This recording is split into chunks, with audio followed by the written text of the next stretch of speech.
9 months it took for Chelsea Football Club to be ruined. 9 months it took for Chelsea Football Club to be a mess on and off the pitch. Let's talk about it. Number one, Chelsea Football Club off the pitch. Frank Lampard already throwing the players under the bus. It took Frank 90 minutes to absolutely exile himself from any blame, from any reputational damage, and to just put the onus on the players. Number two, executive sources. People close to the executives at Chelsea Football Club are coming out and saying it's a bloody mess, and they didn't use the word bloody.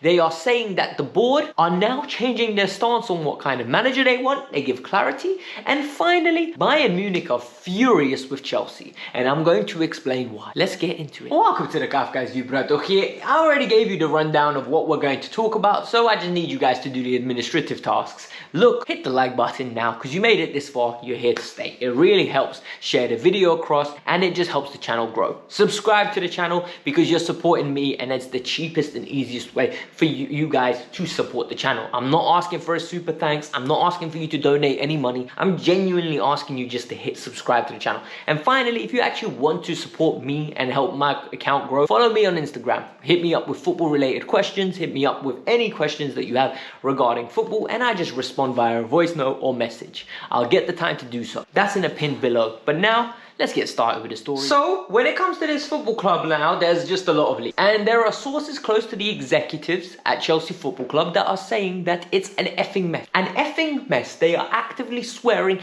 and saying that this is embarrassing. What has happened was never part of the plan. They did not want to sack Graham Potter. They believed Graham Potter was going to turn it around. They believed that Graham Potter was the long-term solution for the club. They also now are trying to change the way they're trying to get a manager. They believe initially they wanted an up-and-coming manager like Graham Potter, someone on the rise, someone that was going to grow with the club, grow with the squad. They believed they were going to be revolutionary. And now they're considering changing their minds and going for tested and proven, done and tested. Someone that's been in the industry and doing it. And the question I want to ask now is, why didn't they just keep the old board for at least a year?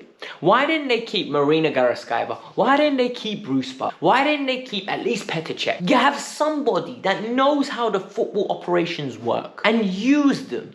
But then to make matters worse, they don't want that. Bowley and Iqbali don't want that. They hired Lawrence and Stewart and Viville, and those three are just there as consultants. That's literally what they are. They are glorified consultants with in-house consultants employed to give opinions on what they believe Chelsea should do, but they've got no decision-making power. Essentially, Todd Bowley and Berhad Iqbali are going to be the ones that are going to be making the decisions.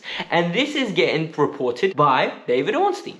David Ornstein said, Lawrence and Stewart will be holding the interviews, will be actively looking into which managers to go after. But at the end of the day, it's Todd Bowley and Iqbali that are going to decide who is going to get hired. And this is where I ask the question. I understand they paid a lot of money, and at the end of the day, it's their neck on the line. But you've got no football expertise to make this decision. You hiring the best of the best, which you deem is Lawrence, Stewart and Viville. And you are actively going to listen to their advice, but essentially make the decision yourself. Makes no sense. David Ornstein is also reporting that Chelsea are interested in 3 main managers and more other managers in potential weeks to come. Number one is Nagelsmann. Reports from the Athletic are stating that Nagelsmann does not want to join now. He wants to join in the summer. Guys, he's playing. Nagelsmann is waiting for Real Madrid. If Madrid comes available and it's between us and Madrid, he's going there. If they don't, he'll take the Chelsea job. Like, it's simple as that. Enrique's on the list. He falls under the category of tried and tested. And finally, Pochettino. Pochettino's on that list as well. The owners aren't too keen on him, but he's on the list to get interviewed, and I don't know whether he's too keen on it. By the sound of things, he wants the Spurs job back. He genuinely wants the Spurs job. This is a massive mess, and it's a mess that's not going to get cleaned up. There's another big mess, but we're not talking about it. Rehiring Frank Lampard. A lot of you yesterday watched my video, right? And a lot of you commented, how are you so harsh on Frank Lampard? Because I'm judging Frank Lampard as the manager, not as the player. And as the manager, Frank Lampard at Chelsea was actually very poor. He had a very good squad that carried him initially with Sarri's tactics. And then when he started implementing his own tactics, shit hit the fan. Like, we were just absolutely poor.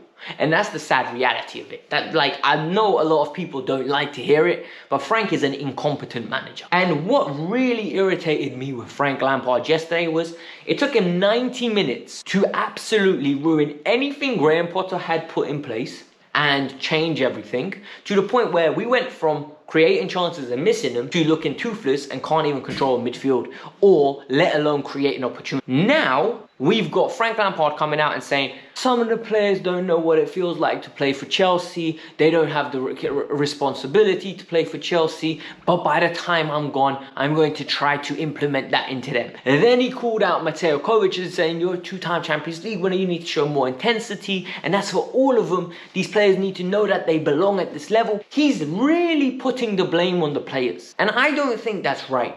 I think as a coach, there needs to be a certain level of, in my opinion, animosity shown towards yourself, and then you can distribute blame to the players. No one asked him to move to a back four.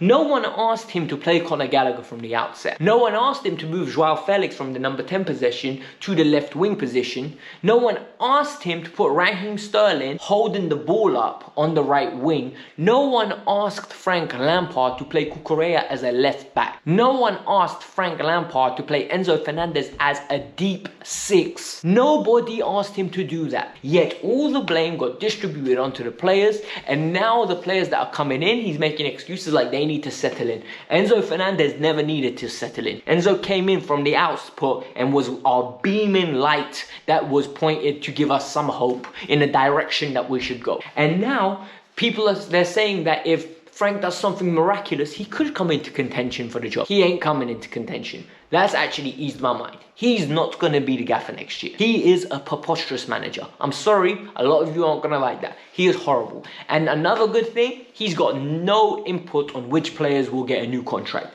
Mason Mount, that is purely the club and player discussion. Frank Lampard has no input. Only the next coach will have an input and a say whether he wants to keep Mason Mount. And this is why I don't understand why the next coach doesn't want to come in now. I understand it's a mess, but we're going to give you time. We're going to give you space. We're going to give you some time to coach. You're going to have one game a week. We're getting knocked out by Roma. Like, that's the reality of it. People are going to get upset that I said that. But I don't see any hope. I don't see any ambition from this club to give us any hope that we can beat a Real Madrid across two legs. I'm sorry. Like, it sounds very negative, but that's how I feel. And finally now, it's being reported that Bayern Munich are pissed. Bayern Munich are actually annoyed at Chelsea because they offered a six-figure sum for Anthony Barry. They offered money for Anthony Barry, and Chelsea are saying no. Chelsea want more. Chelsea said he's not going. Not until we are basically out of the Champions League. Anthony Barry will not be leaving and joining your team until either one of us is out of the Champions League. And Bayern Munich said, we'll remember this. And why they're saying we'll remember this? Because Nagelsmann's still on their books. If Chelsea want to take Nagelsmann, they are going to be known to be paying money for managers. And this is the problem. When you pay 21 million to get Nagelsmann, Potter and his coaching staff out of Brighton, people remember that. Now there's a stigma. Now there is, well, you're going to have to pay us. You're going to have to pay us. And Bayern Munich said, okay, cool. You didn't want to have a nice friendly agreement for Anthony Barry? We're not going to have a nice friendly agreement for Julian Nagelsmann. And guys, this is a mess. Like, this board has done a lot of good things off the pitch, right? When I tell you, most probably our analytics system now is a lot updated. Most probably our social media traction has gone through the roof. Most probably the brand entity of Chelsea has grown. But realistically speaking, on the pitch, there's a lot of mistakes. There's been a lot of mistakes, calamitous mistakes.